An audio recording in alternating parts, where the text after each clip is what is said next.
نحمد اللہ و نشکر اللہ کی مساجد سے لوگوں کو دور کرنے والے، اللہ کی مساجد کے خلاف لوگوں کو ابھارنے والے، اللہ کے مساجد کے نام بگاڑنے والے، اللہ کے گھر کے اوپر تنقید کرنے والے ایسے افراد کے لیے اللہ تعالیٰ نے قرآن کے اندر کیا ارشاد فرمایا ہے۔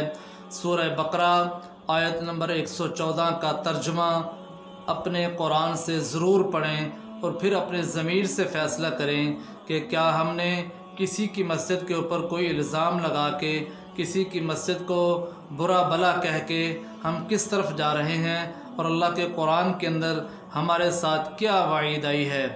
آپ لوگوں کا کوئی حق نہیں بنتا آپ کسی مسجد کے خلاف کوئی بھی بیان دیں، کوئی بھی بات کہیں۔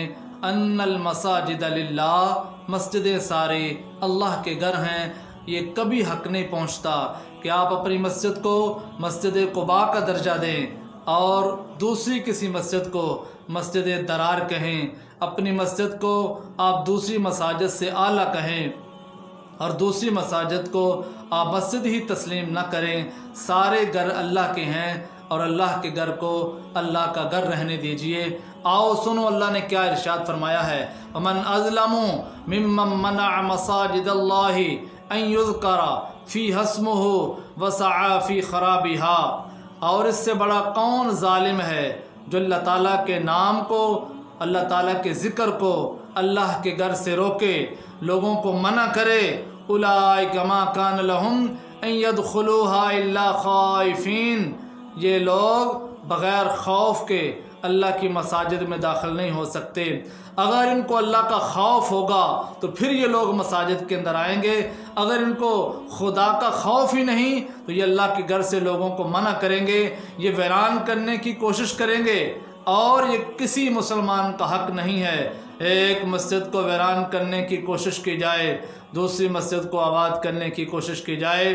مساجد اللہ کا گھر ہیں، لوگوں کے ذہنوں کو مساجد کے اندر منتشر نہ کیا جائے اور لوگوں کو اس طرف نہ ابھارا جائے کہ فلاں مسجد اللہ کا گھر نہیں ہے، فلاں مسجد اللہ کا گھر نہیں ہے، فلاں کے اندر یہ ہوتا ہے، فلاں کے اندر وہ ہوتا ہے، وہاں نہیں جانا چاہیے، وہاں نماز نہیں ہوتی، وہاں کی نماز کسی کی مقبول نہیں ہے۔ تو یہ فتوے دینا، ایسے جملے کہنا، یہ خلاف شرع کام ہے، اس سے اجتناب کرنا چاہیے۔ پھر آگے کیا وعید فرمائی؟ لَهُمْ فِي الدُّنْيَا خِزْيٌ وَلَهُمْ فِي الْآخِرَةِ عَذَابٌ عَظِيمٌ، دنیا میں بھی ان کے لیے عذاب ہے اور آخرت میں بھی ان کے لیے اللہ تعالیٰ نے عذاب رکھا ہے۔ یہ کام یہود و نصارہ کا تھا، وہ مسلمانوں کی مساجد کو ویران کرنے کی کوششیں کرتے تھے، مسلمانوں کی مساجد میں لوگوں کو منع کرتے تھے جانے کے لیے۔ لیکن آج دکھ ہوتا ہے کہ ایک مسلمان کے خلاف ہے، ایک مومن دوسرے مومن کے خلاف ہے، ایک کلمہ گو دوسرے کلمہ گو کے خلاف ہے، ایک مسجد والے دوسری مسجد کے خلاف ہیں۔ ایسا نہیں ہونا چاہیے، آپس میں پیار، اتفاق، اتحاد ہونا چاہیے، وسعت قلبی پیدا کریں، یہ اسلام کا حسن ہے۔ اللہ تعالی ہم سب کو اپنی ساری مساجد کو آباد کرنے کی کوشش عطا فرمائے، محبت عطا فرمائے، اخلاق عطا فرمائے۔ اللہ تعالی ہماری اس کاوش کو اپنی بارگاہ میں شرف قبولیت عطا فرمائے۔